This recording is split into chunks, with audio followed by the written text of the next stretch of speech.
Assalamualaikum warahmatullahi wabarakatuh. Perkenalkan, nama saya Salsabila Putri Jayanti, kelas Finansial Manajemen 19D. Dalam video ini, saya akan menjelaskan materi rasio likuiditas yang dikombin dengan permasalahan terkini, yaitu kelangkaan bahan bakar minyak. Adapun salah satu permasalahan terkini yaitu kelangkaan bahan bakar minyak. Dilansir dari bisnis.com, tanggal 1 April 2022 oleh Dani Saputra, jelang mudik 2022, kenaikan harga dan kelangkaan BBM jadi sorotan. Hal tersebut diperkirakan bisa menjadi hambatan dalam arus mudik pertama yang diizinkan pemerintah dalam 2 tahun berlangsungnya pandemi. Ada beberapa hal yang menyebabkan kelangkaan bahan bakar minyak, di antaranya lonjakan harga minyak, meningkatnya aktivitas perekonomian masyarakat, khususnya sejak pelonggaran PPKM. Seperti yang kita ketahui bahwa BBM seperti Pertalite, Pertamax, Pertamax Turbo, dan Pertamax Dex merupakan produk yang dihasilkan oleh kilang milik Pertamina. Maka dari itu, saya akan menghitung rasio likuiditas pada PT Pertamina. Sebelumnya, saya akan menjelaskan pengertian dari rasio likuiditas. Rasio likuiditas adalah kemampuan perusahaan untuk memenuhi kewajiban lancarnya yang diukur dengan menggunakan perbandingan antara aktiva lancar dengan kewajiban lancar. Adapun jenis-jenis rasio likuiditas yang dapat digunakan perusahaan untuk mengukur kemampuan, yaitu pertama, rasio lancar atau current ratio, kedua, rasio sangat lancar atau quick ratio, ketiga, rasio kas atau cash ratio, keempat, rasio perputaran kas, dan yang kelima, inventory to net working capital. Berikut adalah neraca keuangan dan laporan laba rugi dari PT Pertamina Persero periode 31 Desember 2020 dan 2019. Perhitungan rasio likuiditas pada PT Pertamina. Yang pertama, rasio lancar atau current ratio. Merupakan rasio untuk mengukur kemampuan perusahaan dalam membayar kewajiban jangka pendek atau utang yang segera jatuh tempo pada saat ditagih secara keseluruhan. Adapun rumus yang digunakan yaitu aktiva lancar atau current asset dibagi utang lancar atau current liabilitas. Current ratio pada PT Pertamina di tahun 2019 yaitu 1,89 atau 1,9 kali, dan di tahun 2020 yaitu 2,15 atau 2,2 kali. Jika standar rata-rata industri untuk current ratio adalah 2 kali, maka current ratio perusahaan tahun 2019 dikatakan kurang baik.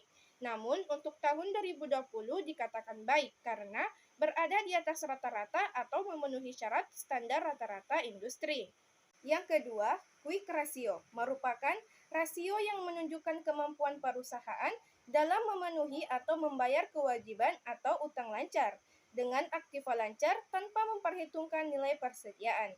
Adapun rumus yang digunakan yaitu current asset dikurang inventory dibagi utang lancar, atau bisa menggunakan rumus kas ditambah bank tambah efek tambah piutang dibagi utang lancar. Quick ratio pada PT Pertamina di tahun 2019 yaitu 2,37 atau 2,4 kali, dan di tahun 2020 yaitu 2,61 atau 2,6 kali.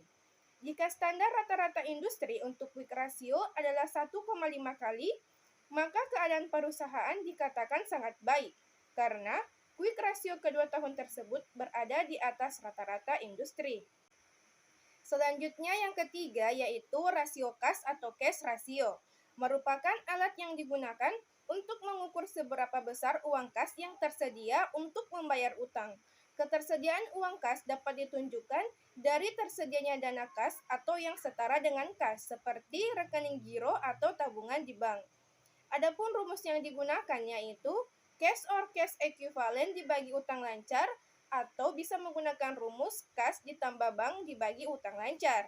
Cash ratio pada PT Pertamina di tahun 2019 yaitu 0,55 atau 55%, dan di tahun 2020 yaitu 0,92 atau 92%.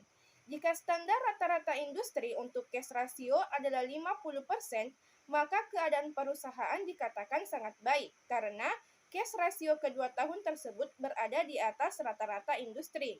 Namun, cash rasio yang terlalu tinggi juga kurang baik karena ada dana yang menganggur atau belum digunakan secara optimal.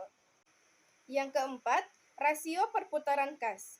Menurut James Ogill, rasio ini berfungsi untuk mengukur tingkat kecukupan modal kerja perusahaan yang dibutuhkan untuk membayar tagihan dan membiayai penjualan.